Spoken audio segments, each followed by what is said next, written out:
A Central Única dos Trabalhadores apoia a TV Floripa.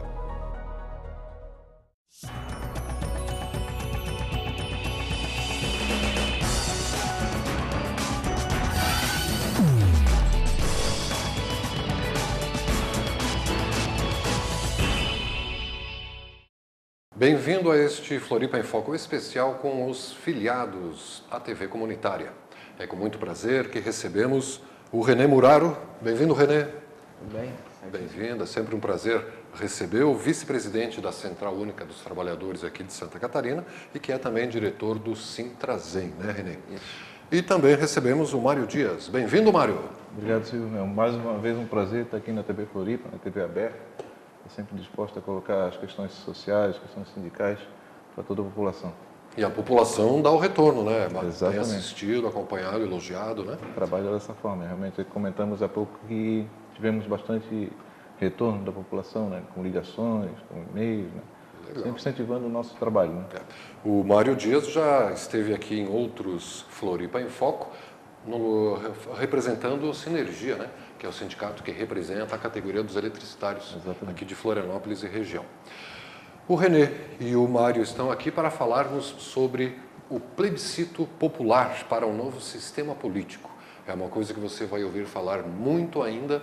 Quando é que vai sair esse plebiscito, René? Já tem data marcada ou está sendo planejado? Na semana de 1º a 7 de setembro de 2014. 1º a 7 de setembro de 14. Ah, é bem na Semana da Pátria, Semana da Pátria. onde a maioria dos plebiscitos tem sido realizados. O da ALCA, o da Vale, né? Os dois últimos. O da ALCA, que foi muito difundido. Foram feitos nessa data. E que plebiscito é esse por um novo sistema político, René? Bom, as manifestações de junho e julho, né, trouxeram à tona na sociedade um sentimento que estava represado aí durante muitos anos, que são a luta do povo hoje por saúde, educação, transporte de qualidade, enfim, políticas públicas que possam atender às necessidades da população. A nossa Constituinte de 88, apesar de ter avanços e conquistas importantes, muitos que às vezes nem saíram do papel, mas que estão lá escritos, ela foi uma Constituição, uma Constituinte feita sob a tutela do regime militar. Então ela foi uma herdada, ela foi uma transição conservadora, controlada pelo regime. Os mais antigos vão lembrar, os mais novos devem ter aprendido nos livros de história, que o mesmo Congresso tutelado, que era da ditadura, de manhã era Congresso e à tarde era, se não me falha a memória, a Constituinte. Uhum. Então, era aquela legislatura que estava legislando e também nas horas vagas fazendo a Constituinte, vamos dizer assim. Né? E aprofundou alguns problemas, né? Por um lado teve alguns avanços, né, em algumas questões, o direito da saúde, educação para todos, mesmo não sendo implementado, ela aprofundou alguns problemas da ditadura militar. A polícia militarizada que a gente tem hoje, que reprime os movimentos sociais e que, né, faz aí uma série de atrocidades. A gente tem denúncias hoje, né, os movimentos populares, principalmente o movimento negro, do genocídio que acontece com a juventude negra nas periferias. A questão do pagamento da dívida pública. As privatizações e a própria estrutura fundiária do país. Se manteve intacta com aquela Constituinte. Então, a ideia de uma nova Constituinte que possa abrir uma nova discussão sobre um sistema político eleitoral no país, um novo sistema político, abrir o caminho não só para questionar a questão das eleições, mas também o sistema político, para aumentar a participação popular nas decisões do Estado. Vou pegar um exemplo. Plebiscito e referendo, que é uma forma de consulta direta à população, hoje só pode ser convocado pelo Congresso. Nós não temos o poder, as pessoas, a sociedade, de, por abaixo-assinado ou por iniciativa popular, convocar um plebiscito para decidir sobre, por exemplo, o pré-sal, que a gente estava conversando aqui. Um plebiscito que tenha valor de lei. A gente pode fazer sugestão, né? Mas valor de lei só o Congresso. O Congresso pode ter. Vai vender a área do pré-sal de Libras, a maior área de petróleo descoberta até hoje no país. O povo quer entregar isso ou não quer? Então aquela decisão hoje não pode ser tomada pelo povo. É tomada por quem está lá nessa estrutura de poder que trouxe, né, da ditadura militar, né, ampliou os poderes, por exemplo, do STF. Né. Hoje, você vê que a própria Constituição de 88, ela anistiou os torturadores da ditadura militar. Constituição de 88. Só o Brasil também, na Argentina, caçou os seus. Todos os países da América Latina, ultimamente, têm... René, então é um plebiscito para um novo sistema político. E qual que é o atual sistema político nosso que a gente está sob a tutela, vamos dizer assim? Esse sistema político herdado aí, né, transado aí, que é da ditadura militar, ele tem alguns problemas, né? Ele trouxe uma estrutura de representação política para manter um controle político do Estado brasileiro na mão das grandes oligarquias.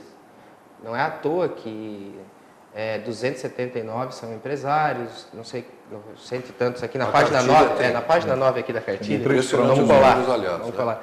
Tem uns bons gráficos. 273 são empresários, 160 são ruralistas, 66 são da bancada evangélica e apenas 91 desses parlamentares que estão lá são representantes dos trabalhadores. De 530, quantos são no total? São 500 e alguma coisa? 513. 513. E 81 senadores.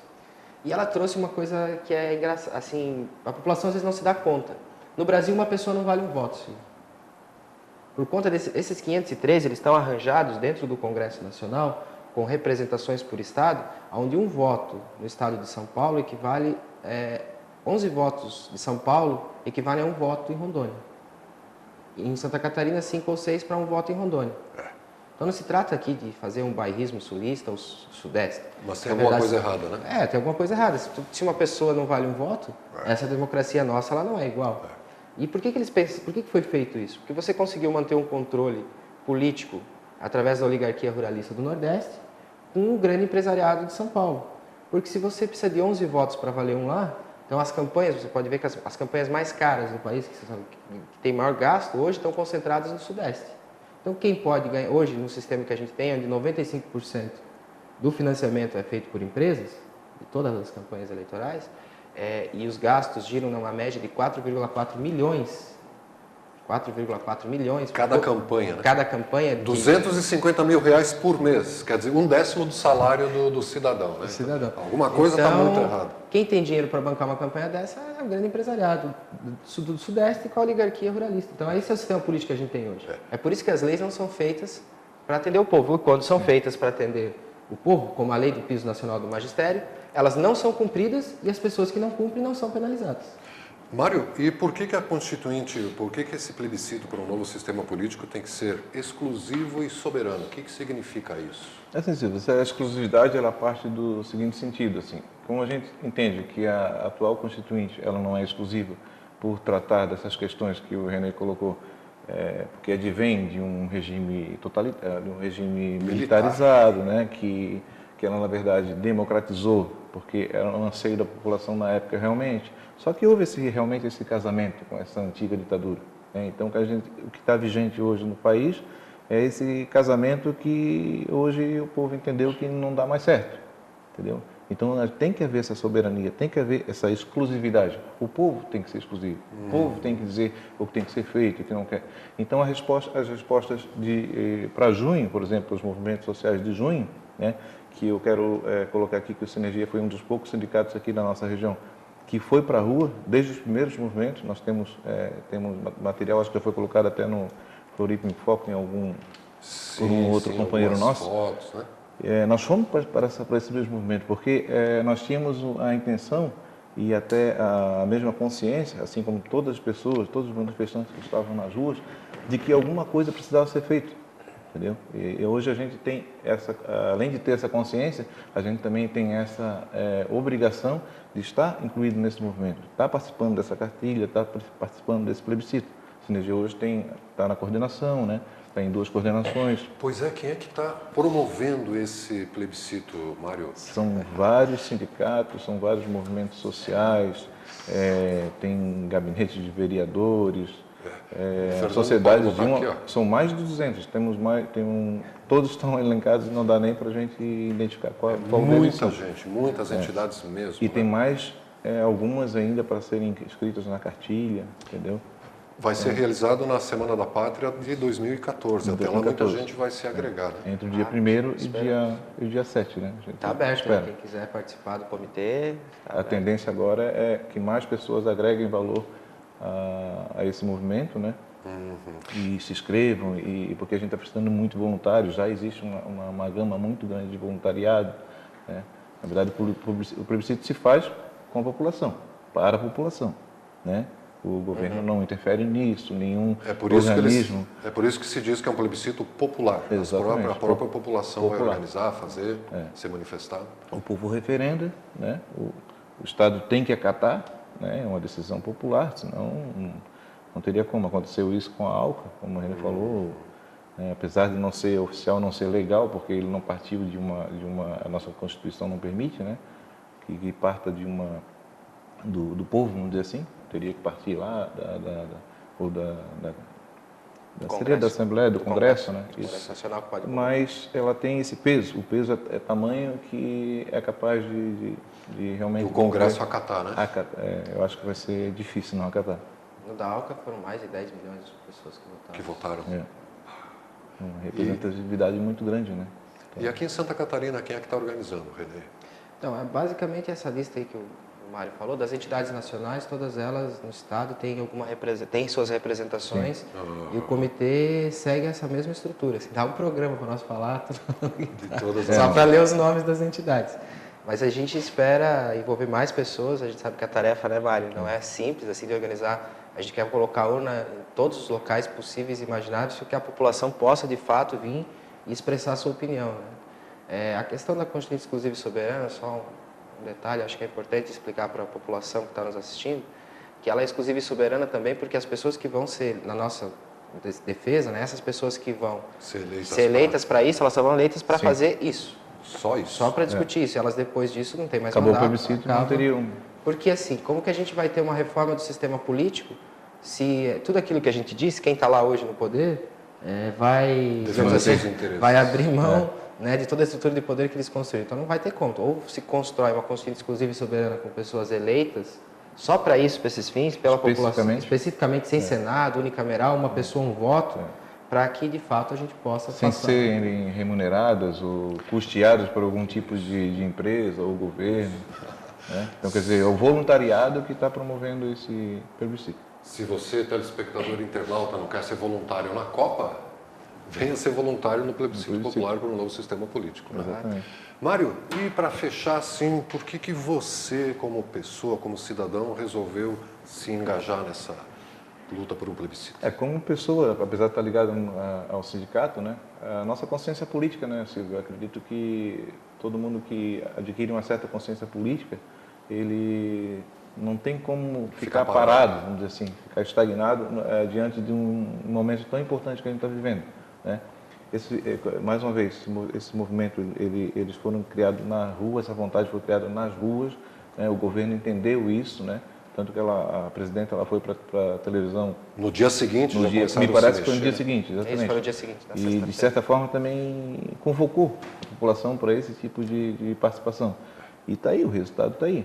E a tendência, por isso que a gente for falar em algumas entidades, né, René? A gente pode cometer até algum tipo de gafe, porque tem mais entidades entrando, querendo contribuir, tem outras que ainda não foram alcançadas, mas vão ser alcançadas. Então, o movimento é magnífico. Eu acredito, assim, que, olha, está ali entre a Copa e esse movimento. A gente está apostando muito, a adesão está sendo muito grande. Aqui não na nossa região, mas no Brasil inteiro. Depois que o povo todo foi para a rua a partir de junho, né, pode-se esperar qualquer movimento, né, René? Sim. E você, René, por que está engajado nessa bandeira? Em mais essa bandeira, vamos dizer assim. Mais essa luta. Eu acho que essa luta, de todas as lutas que eu tenho feito aí, nós já temos conversado aqui, né, Silvia, essa pode ser que é a central do próximo período. Se tem alguém que é lutador aí, que defende, que não concorda com a sociedade como ela está organizada hoje, onde muitos têm pouco e poucos têm muito, um começo para começar a discutir essa estrutura de organização dela, de quem manda, desmanda, quem tem o poder e o controle de tudo isso, passa por aí.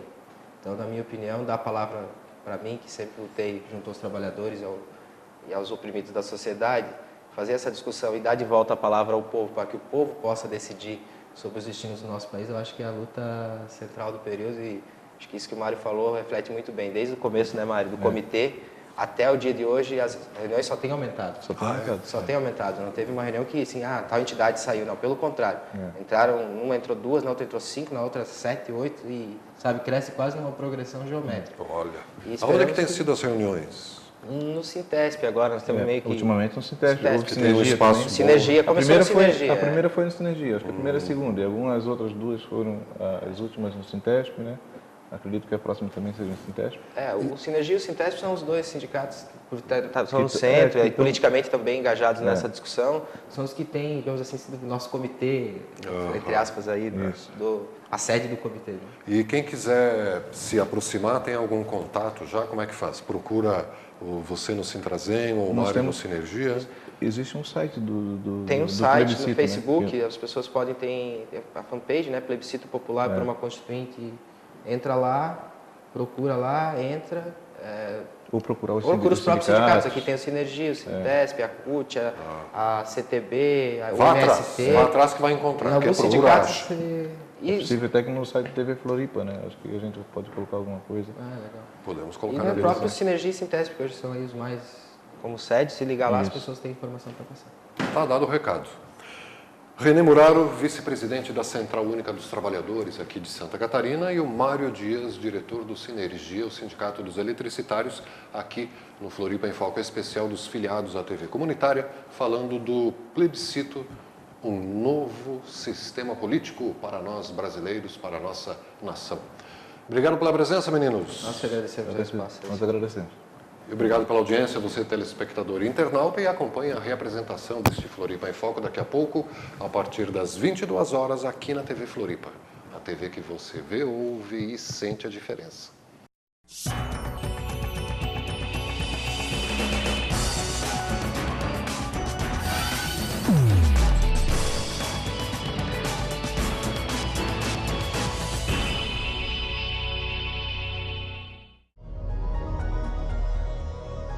A Central Única dos Trabalhadores apoia a TV Floripa.